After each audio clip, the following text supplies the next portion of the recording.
তো তোমাদের আগের ভিডিওতে যেটা বলেছিলাম যে পুকুর জন্য একটা হোম রেমেডি বানাবো, তো তোমাদের সঙ্গে সেটাই শেয়ার করছি। দেখো, হোম রেমেডিটার জন্য যেগুলো লাগবে সেটা হচ্ছে এই রসুন, আমি এখানে 5 কোয়ার মতো নিয়েছি।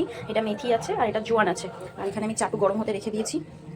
চাটুটা গরম হয়ে যাবে, পুরো পুরো খুব ভালোভাবে গরম হয়ে গেছে।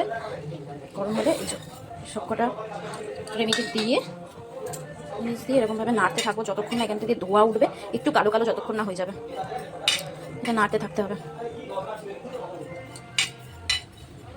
ঠিক এইরকমভাবে। দেখো দেখো ধোয়া উঠছে আর মেথি জোয়ান এগুলো সব কালো কালো হয়ে গেছে। তখন গ্যাসের ফ্লেমটা অফ করে দেবে। একটু ঠান্ডা হলে আমি এখানে ওর ছোটো মানে একদম যখন হয়েছিল তখন এই মোজাটা আমার কাছে ছিল ওর, যেটা ওর এখন আর হবে না। আমি এটার মধ্যেই ওটা পরে নেবো।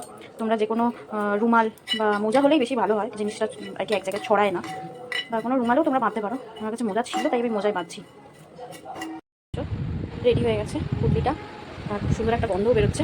তারাও কীভাবে ইউজ করতে হবে সেটাও তোমাদের দেখিয়ে দিচ্ছি।